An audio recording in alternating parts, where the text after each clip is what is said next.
Well, hello everybody. Welcome to these studies on prophecy. Right now we're in Isaiah, chapter 60. There's many things to be learned from Isaiah. I want to share those ideas with you. Chapter 60 describes the blessings that God is going to pour on Israel during the Millenium. Now, we learn from studying Isaiah about the future of Israel on the earth during the Millennium. Israel during the Millennium will not go to heaven. That's why it's important to witness the gospel to the Jewish nation right now, because that's the only time they have a chance to get saved and to be raptured and go to heaven. Those that are not saved have to endure the tribulation period. They have to endure 7 years of Jacob's troubles. They have to endure the battle of Armageddon, which is a world waging war against Israel. Many people are going to die. It's important for every Jew. They must get saved now. Otherwise, they're not going to be saved like a Christian and go to heaven. They will be saved. A remnant of them will be saved when the Lord Jesus comes back, delivers them from their enemies. They see the wounds in his body and they accept Jesus as Savior at that time. But they are living on the earth at that time. And they will always live on the earth. It's an important thing to understand and know. Because we right now are mortal. Well, the Jewish nation is also mortal, just like us. When the rapture comes, we're going to be immortal. We're going to get a glorified body. But everyone left behind is still mortal, living on the earth and subject to the problems that come with living on the earth. They cannot go to heaven. Even when the New Jerusalem rises up in the sky above the earth, they cannot go to it, because mortal people cannot go to heaven. Only immortal people can go, which is us, kings and priests. So these people are going to be earthly. Now the Lord is going to be here for a millennium, 1,000 years, and he'll be able to heal all the people that are sick. And he will do that. We're told that they're going to multiply, they're going to have children. We don't have children when we go to heaven. So there's a vast difference between us in heaven with our glorified bodies and those on the earth. So let's take a look at chapter 60, starting with 59, verse 20. The Redeemer shall come to Zion, and unto them that turn from transgression to Jacob, said the Lord.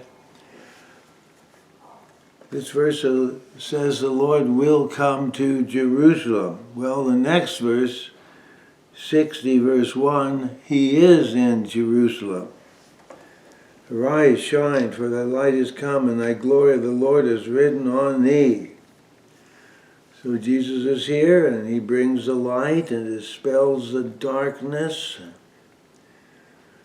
Do you think that there's darkness on the earth now? We are full of darkness and sin, disobedience to God. This Doge committee that we have established right now is finding waste and fraud in our government. And guess what? They're finding millions and billions of dollars of waste and fraud. That's all darkness. That's all sin. Now, verse 3 talks about the Gentiles coming to the light. In verse 4, all the people will gather together to come to Israel, to study God's Word, to learn about the Lord Jesus Christ. Jewish people will come worldwide to Israel. Then verse 5, then shall thou see and flow together, and our heart will not fear, but be enlarged, because the abundance of the sea shall be converted to thee, and the forces of the Gentiles come to thee. So everyone wants to come to Israel to see the Lord at that time. Verse 6, the multitude of camels shall cover thee, the dromedaries of Midian and Ephah, they shall come from Sheba. They will bring gold and incense. They will show forth the praises of the Lord. This is important. Notice there's no cars. I think all the cars have been destroyed in the earthquakes and fire. They're riding on camels and probably on horses. Now they don't bring myrrh this time. They're bringing incense and they're bringing gold. Myrrh speaks of death, illustrating Christ's death on the cross. When that was the gifts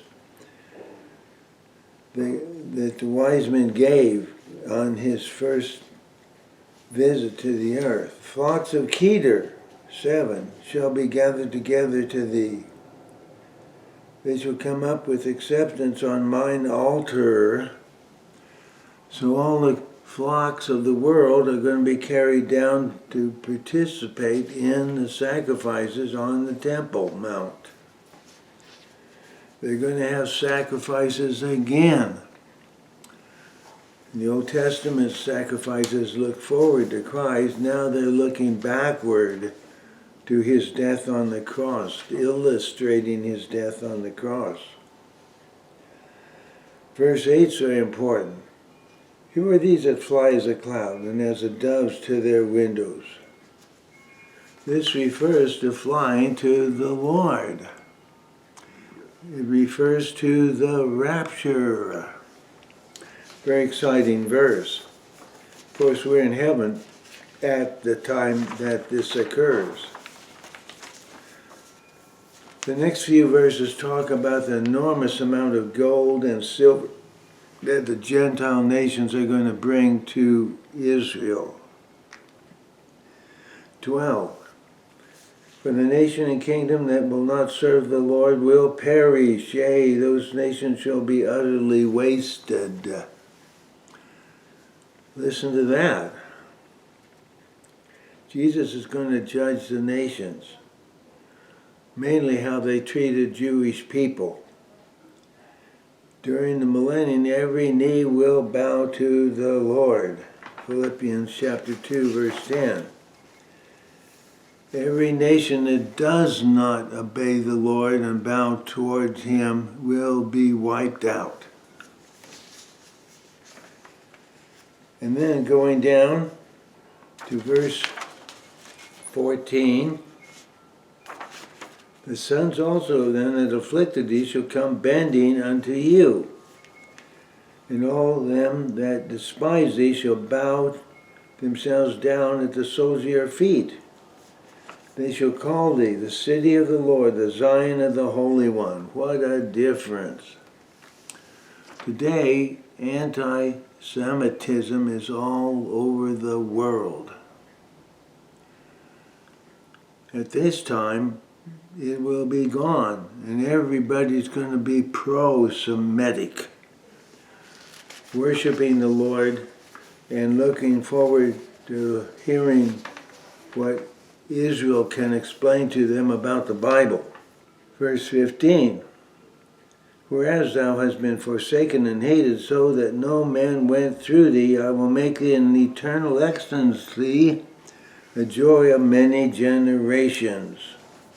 What a difference it's going to be for Israel. Skipping down, the next verses talk about enormous wealth coming into Israel. gold and silver. Going down to verse 20, the sun shall no more go down, neither shall the moon withdraw itself, for the Lord will be thy everlasting light. The days of thy mourning shall be ended. But we know from the book of Revelation, the sun is going to die, not give light anymore. God the Father will be the source of light, as bright as the sun, flowing out of the new Jerusalem. Verse 21, thy people also shall be all righteous. They shall inherit the land forever, the branch of my planting, the work of my hands, that I may be glorified. Everybody is going to be all righteous at this time. The little one shall become 1,000, so they're going to have children, lots and lots of children. Small one, a strong nation. I, the Lord, will hasten it in his time. So we see from this that Israel has a different destination than we do as Christians. A remnant will be saved. They worship the Lord Jesus Christ. They would preach the gospel to the world. The Gentile nations that are unsaved will hear the gospel and become Christians in the end. They have a different destination than we do. It's an important fact to learn about that. So that's this chapter. We're going to talk about 61 next week. Until that time, keep reading your Bible. Read chapter 61 if you can. And we'll see you next week. The Lord bless. Bye-bye.